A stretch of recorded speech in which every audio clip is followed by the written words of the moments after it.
Welcome to the Sports Minute. If you like the video today, please comment and share it. Please subscribe to my YouTube page, Vincent Turner 560 here on YouTube, and I'm Vincent Turner.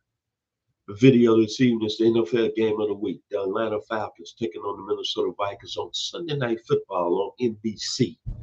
Let's talk about the Atlanta Falcons. Lost a tough game last week to the Tampa Bay Buccaneers based on a missed field goal by Mr. Koo.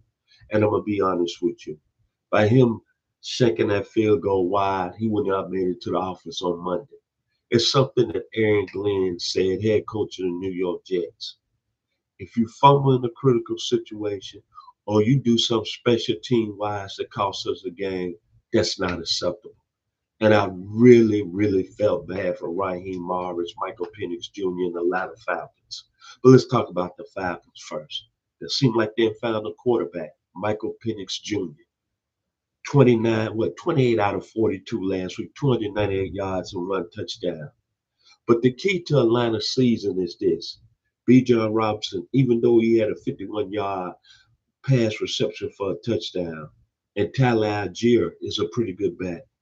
For the Falcons to be successful and be a playoff team, they can't have 28 rushes for 69 yards. That's not going to happen. That can't happen. Drake London had 8 receptions on the evening for 55 yards. Kyle Pitts had nice game, 7 receptions for 59 yards. Then on the defensive side of the ball, my man A.J. Terrell had 7 tackles. Xavier Watts, the free safety out in Notre Dame, had 6 tackles. And Jesse Bates, the proven veteran, had 6 tackles. The Falcons were 6 of 15 on third downs. But getting back to my first point that I just made a few minutes ago, the Falcons, for them to be successful, they got to be able to run the football. At 28 rushes last week, I'm going to say it one more time, for 69 yards, it's not going to get it. Now to the Minnesota Vikings. For 3 quarters last week on Monday Night Football, I thought the Chicago Bears were going to run them out of Soldier Field. But again, they got one of the brightest coaches in the game, Kevin O'Connell. I don't know how he does it, but he should get a vote for being a quarterback whisperer. He knows how to get quarterbacks to play at a high level. J.J. McCartney for 3 quarters like a deer in the headlights. Then he had that 74-yard pick 6 in the third quarter. And I said, this young man is not going to be able to finish the game. He's going to rattle. But you know what? He came back in that fourth quarter and led Minnesota on 3 touchdown drives. That's saying a lot.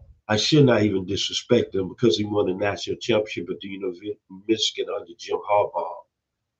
But that young man as a rookie played very well in the fourth quarter. 2 touchdowns, 1 INT, and he showed a lot of poise and accuracy. And I think he's going to be all right with Minnesota and Kevin O'Connell. One thing that helped Mr. McCartney on last Monday night was Jordan Mason. 15 carries, 68 yards.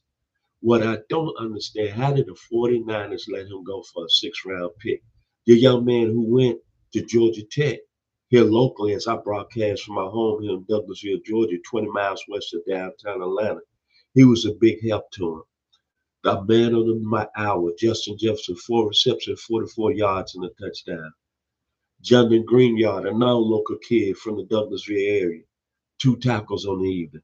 Andrew Van Ginkle, 5 tackles on the evening on the defensive side. Javon Hargrave, 5 tackles, 1 sack. Jonathan Allen, the guy that came over from the Commanders, 3 tackles. But the Vikings were 3 of 12 on third down, but that don't matter. J.J. McCartney got his first win as a Minnesota Vikings quarterback, and they beat Caleb Williams on Monday Night Football. Now you got Sunday Night Football. I'm going to make it real short and sweet. The Falcons win the game if they able to get a running game going. They don't get a running game going, it's going to be what I call a grand game, and Minnesota's going to win it at the end. But the Atlanta Falcons have to run the football on Sunday night. Plain and simple. And for the rest of the year, if they're going to be a playoff team, they got to be able to run the football. If you like the video this evening, please comment and share it. Please subscribe to my YouTube page, Vincent Turner 560 here on YouTube. Vincent Turner. Y'all be blessed this evening. Thank you.